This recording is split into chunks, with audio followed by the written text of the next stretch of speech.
Bismillahirrahmanirrahim. Assalamualaikum warahmatullahi wabarakatuh. Salam sejahtera dan salam berwarna. Pertama sekali, izinkan saya memperkenalkan diri. Nama diberi Nuraini binti Abdul Rahman, nombor matrik 263090. Jadi pada hari ini tibalah giliran saya untuk meneruskan sesi perbentangan berkaitan dengan ulasan jurnal yang telah saya sediakan. Di bawah tema Group Dynamic, saya telah memilih artikel yang bertajuk Group Dynamic and Behavior, iaitu di bawah jurnal Universal of Educational Research. Jadi, untuk ketahui lebih lanjut tentang apa yang menarik dalam jurnal ini, teruskan bersama saya. Rakan-rakan yang saya hormati, artikel yang telah saya pilih ini bertajuk Group Dynamic and Behavior. Apabila kita terjemahkan dalam bahasa Melayu, bermaksud dinamik kumpulan dan tingkah laku. Artikel ini telah saya pilih di bawah jurnal Universal of Educational Research. Jadi, artikel ini telah ditulis oleh Hussein Jensir pada tahun 2019. Di dalam jurnal ini mengisahkan dengan lebih terperinci tentang apa itu kumpulan, apa pula kumpulan dinamik dan bagaimana pula kumpulan dinamik ini boleh mempengaruhi tingkah laku ahli di dalam sesebuah kumpulan. Rakan-rakan sekalian, sekarang suka untuk saya berkongsikan kepada hadirin dan hadirat tentang sinopsis artikel ini. Artikel yang telah saya pilih ini merupakan artikel hasil tulisan Hussein Jensir. Terdapat 5 bahagian di dalam artikel ini, di mana bahagian pertama menerangkan tentang pengenalan. Yang kedua, bahagian kedua menerangkan tentang kumpulan dan kumpulan. Apa beza kumpulan dan kumpulan dinamik? Di dalam bahagian kedua ini terdapat komponen-komponen kecil yang menerangkan lebih jelas tentang kumpulan dinamik ini. Yang ketiga, menerangkan tentang konflik yang berlaku antara kumpulan. Yang keempat pula, bahagian ini menjelaskan tentang kenapa pentingnya kumpulan di dalam organisasi, pembentukan kumpulan dalam organisasi. Seterusnya, yang kelima iaitu merupakan bahagian kesimpulan di mana penulis menyimpulkan secara keseluruhan topik-topik yang telah dipilih. Rakan-rakan sekalian, dalam bahagian pengenalan ini, penulis telah menerangkan bahawa teori dan konsep pemahaman yang digunakan adalah merupakan teori yang diterima pada kesusastraan sekarang. Malah, berdasarkan kajian antarabangsa yang telah dijalankan hingga tahun 2013. Bermakna contoh-contoh yang digunakan adalah amat relevan dengan isu terkini. Rakan-rakan sekalian, dalam bahagian kedua pula menjelaskan dengan lebih detail lagi, dengan lebih mendalam tentang komponen yang ada di dalam kumpulan dan dinamik kumpulan. Penulis turut memetik ungkapan daripada Lewis yang mengatakan kumpulan merupakan makhluk yang amat dinamik kerana mampu mempengaruhi individu ataupun masyarakat itu sendiri. Rakan-rakan sekalian, dalam bahagian kedua ini juga turut diterangkan secara jelas tentang sejarah pembentukan kumpulan itu sendiri. Kajian pertama tentang kumpulan telah dijalankan pada tahun 1850-an, di mana pada awalnya kajian hanya pada semangat berkumpulan. Namun pada tahun 1924, Alpert telah menolak konsep semangat berkumpulan kerana pada pandangan Alpert sendiri, pada pandangan tokoh ini sendiri, bukan semangat berkumpulan itu yang mempengaruhi individu, tapi kumpulan itu sendiri. Kumpulan itu yang memainkan peranan untuk mengawal dan membentuk tingkah laku individu. Oleh yang demikian, pada tahun 1930-an, Kurt Lewis telah memulakan kajian tentang kumpulan. Jadi sejak itulah pada tahun 1960-an pula kajian Kurt Lewis mula berkembang, di mana kajian-kajian tentang kumpulan telah berkembang dalam bahagian perubatan, dalam bahagian pendidikan dan pelbagai lagi. Rakan-rakan sekalian, seterusnya dalam bahagian ketiga pula menerangkan tentang konflik yang berlaku antara kumpulan. Di dalam artikel yang telah saya baca ini terdapat 2 teori berkaitan dengan dinamik kumpulan. Yang pertama tentang teori konflik antara kumpulan, yang kedua teori identiti sosial.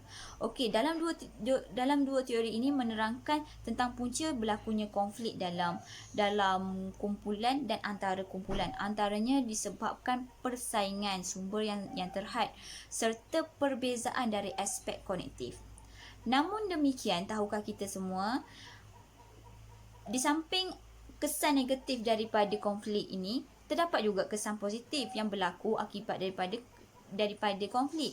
Antaranya seperti di dalam jurnal mengatakan bahawa konflik yang berlaku menyebabkan seseorang individu itu lebih mempunyai pengalaman dan mampu meningkatkan perpaduan dalam ahli sendiri kerana mereka bersaing secara sihat dan berusaha untuk menghasilkan sesuatu yang mampu mencapai kata sepakat bersama.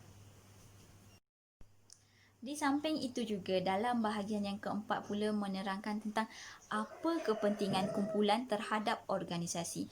Tahukah kita semua bahawa pentingnya kumpulan ini dalam organisasi? Antaranya seperti mampu meringankan beban, mampu mengembangkan daya kreatif, mampu juga meningkatkan komunikasi serta mampu juga menghasilkan sesuatu kerja yang lebih kreatif dan inovasi. Hadirin dan hadirat yang saya hormati, sekarang kita beralih pula kepada skop kaedah amalan kerja sosial. Berdasarkan artikel yang telah saya pilih ini, dapat saya kenal pasti beberapa kaedah amalan kerja sosial yang diguna pakai dalam artikel ini. Okey, antara kaedah amalan kerja sosial yang pertama digunakan dalam artikel ini yang dapat saya kenal pasti iaitu kaedah interpersonal. Dalam artikel ini, penulis menekankan bahawa pentingnya interaksi dan komunikasi di dalam kumpulan. Malah dalam artikel ini juga, penulis turut menerangkan bahawa komunikasi dan interaksi dari kumpulan yang kecil lebih produktif kerana setiap suara atau pendapat antara ahli-ahli di dalam kelompok kecil itu lebih jelas kedengaran tanpa sebarang halangan. Seterusnya rakan-rakan, antara kaedah amalan kerja sosial lain yang terdapat dalam artikel ini adalah kaedah dalam pembuatan keputusan.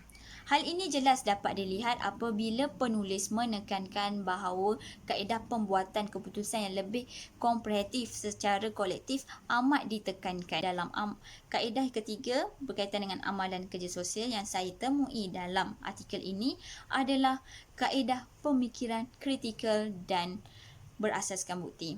Melalui pembacaan saya dari jurnal ini, dapat saya ketahui bahawa kewujudan kumpulan ini mampu menggalakkan setiap ahli di dalam kumpulan itu untuk lebih berfikir secara kreatif, inovasi bagi membentuk idea yang luar biasa.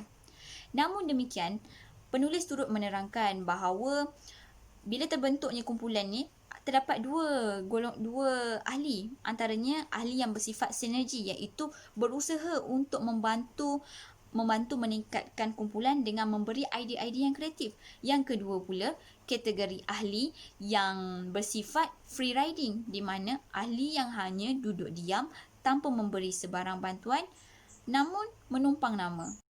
Seterusnya, kaedah amalan kerja sosial yang lain diguna pakai dalam jurnal ini adalah kaedah pengiktirafan kepimpinan.